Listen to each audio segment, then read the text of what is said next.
Vous avez parlé aussi des problèmes de l'injection, de ces fameuses injections, sur la grossesse. Et que l'EMA avait dit que c'était au médecin de voir, évidemment, d'estimer les risques, et que c'était le médecin qui était responsable. Donc là, vous voyez, on est en train là aussi de dévier la responsabilité collective, disons, à une responsabilité individuelle, voire même pénale, qui aussi devrait faire réfléchir les médecins sur la voie dans laquelle on les a envoyés, on les a mis pour la prévention et le traitement de cette pandémie qui, à mon avis, n'a pas été faite sur un modèle médical valide.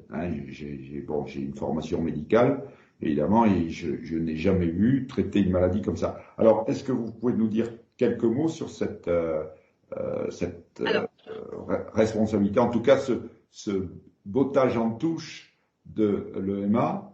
de l'EMA.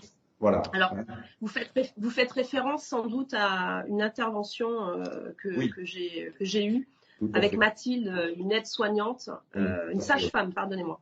Une sage-femme, Mathilde, effectivement, que j'avais invitée au Parlement et qui, étant sage-femme et donc dans l'action et surtout dans le cœur de cette situation des grossesses, et confrontée à cette problématique, est-ce que je vaccine ou pas une femme enceinte, sachant qu'effectivement ce vaccin était en phase 3, ne sachant rien finalement sur ce vaccin. En fait, c'est ça plutôt le problème, parce que ils avaient interrogé via leur collectif et via, je crois qu'elle est membre d'une association, leur syndicat et aussi certaines, je crois c'est une agence spécialisée concernant des études cliniques sur des femmes enceintes. Est-ce qu'il y avait des études qui permettaient de prendre une position claire sur la vaccination des femmes enceintes?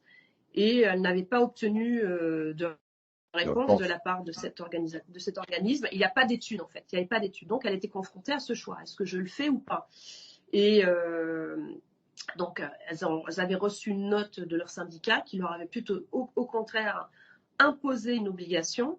Et en parallèle, moi, quand je suis allée sur le site, parce qu'elle m'avait interrogée sur le site, pareil, encore une fois, tout est sur est public pour ces points-là. Vous voyez, en fait, ce qui n'est pas public, c'est quand on parle d'argent. L'argent, ça doit les fâcher. Donc, ça, il n'y a pas de transparence. Et donc, du coup, voilà, c'est l'argent. Hein. Ils n'aiment pas trop, en fait, qu'on voit un petit peu comment ils négocient les contrats et à quel coût. Donc, du coup, là, pour le coup, c'est assez public et l'agence a répondu que c'est effectivement cette responsabilité du choix vaccinal des femmes enceintes était donc à la charge du médecin traitant. Donc, effectivement, sur ce coup-là, ça se décharge. Mais comme je l'ai dit, le médecin qui va effectuer cette injection, eh bien, ça fera partie des procès classiques, s'il devait y avoir un procès, avec une interminable mise en responsabilité qui va prendre du temps, la relation entre le vaccin et les effets secondaires, et j'espère qu'il y en a pas. Mais en tout cas, effectivement, l'agence, pour le coup, a été plutôt claire là pour ce cas des femmes enceintes. Mais c'est vraiment voilà, tout est fait au doigt mouillé. On pourrait refaire aussi une interview. Tout est fait.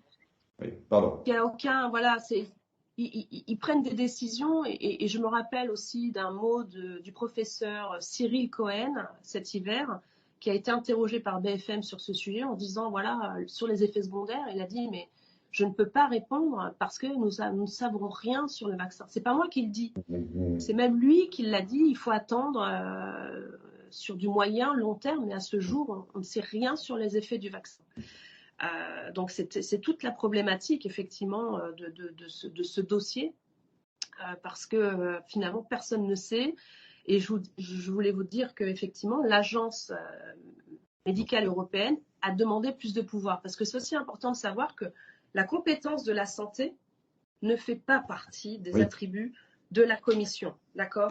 Et avec cette pandémie, ils se sont attribués cette compétence. Et aujourd'hui, ils sont en train de négocier plus de compétences à ce niveau-là. Et l'agence, j'ai rencontré Madame Cook dans mon bureau, je lui ai posé plusieurs questions.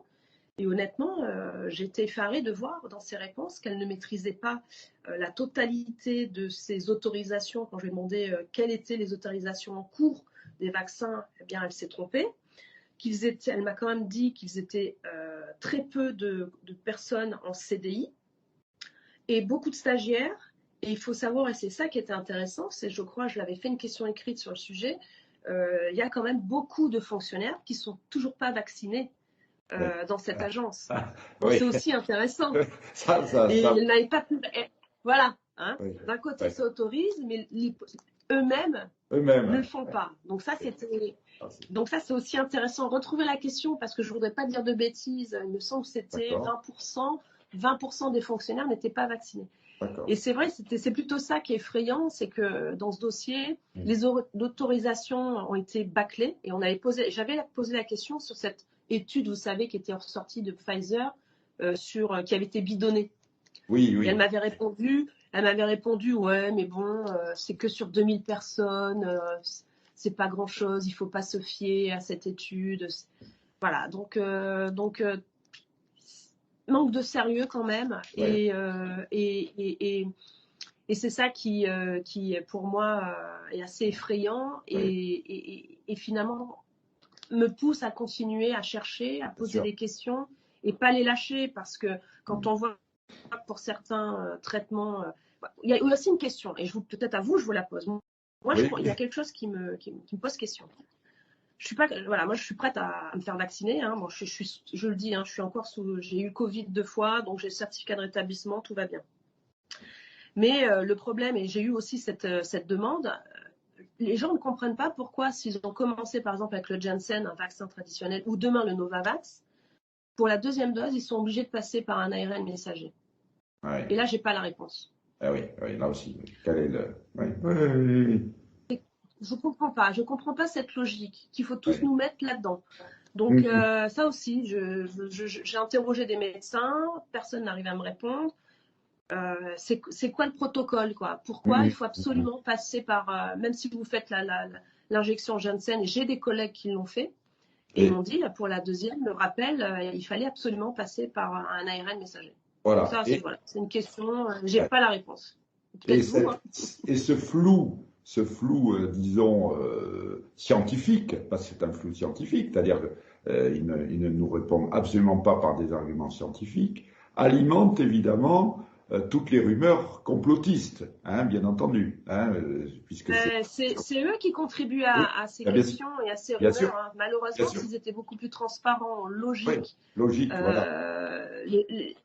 logique, transparence, ça change tout le temps. Et puis après, on l'a vu cet hiver, ils ont tous, avec 3 injections, ils ont quand même eu le Covid. Donc c'est vrai que ça pose question. Moi, je suis vaccinée, j'ai eu le dernier en date, c'est la fièvre jaune.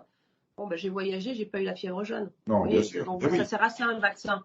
Ça sert à ça un vaccin. Ouais, exactement. Je suis vaccinée. C'est être protégé. Donc. Bien sûr. Voilà. Bon, moi, en tant que... Donc, ce sont des questions saines et je comprends pas qu'on nous empêche de nous les poser, en fait. Voilà. On nous empêche de nous poser ces questions. En tout cas, on arrive au terme de cet entretien et je pense que nos spectateurs auront compris votre énergie, votre passion, votre engagement, votre activité intense en tant que lanceur d'alerte d'une certaine manière, et plus que ça, puisque vous êtes quand même au cœur. On essaye. Voilà, d'essayer de corriger un petit peu le cap, de changer le cap. Et justement, ça fait plaisir de s'entretenir avec des personnes comme vous qui montrent qu'on peut et on doit faire quelque chose.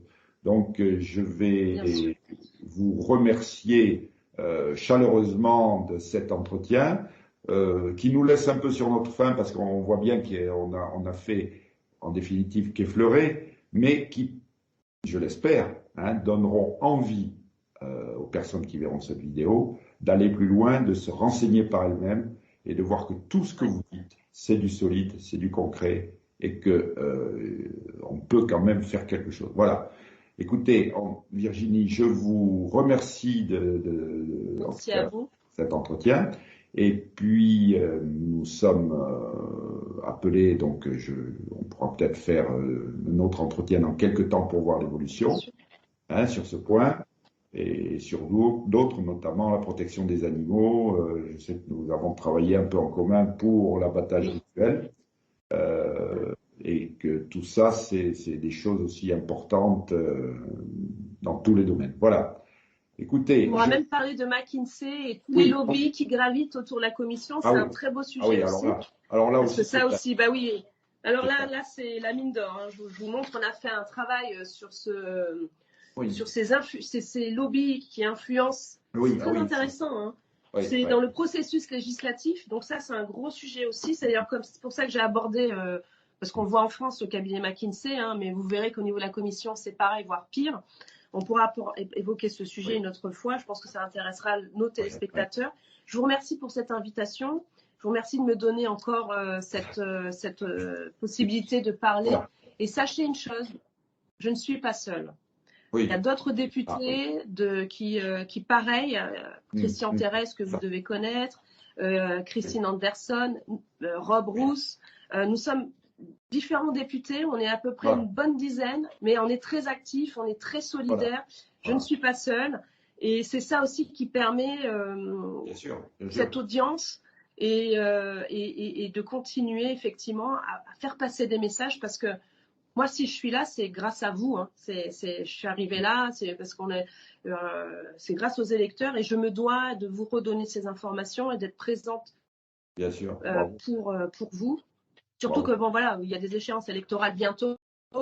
C'est le moment de se faire entendre, c'est le moment de faire passer des messages. Et c'est un tournant encore à prendre parce que, comme je l'ai dit, hein, tout est lié. Hein. Commission, France. Oui, tout à fait. Et vigilance. Et je sais que c'est aussi le nom de votre association.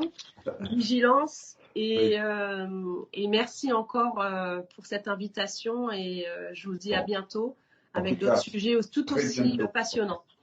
À très bientôt. Et voilà. Donc, je vous envoie la vidéo quand elle est montée avec éventuellement. D'accord. Voilà. Hein, écoutez, je vous souhaite une bonne journée. Merci beaucoup. Merci. Et puis, bravo. Merci encore une fois, bravo. Ça nous conforte. Hein, ça nous donne de l'espoir de voir des gens qui se battent. Hein. Merci à vous. Au revoir, Alain. Bonne journée. Au revoir. Au revoir, Virginie. Merci.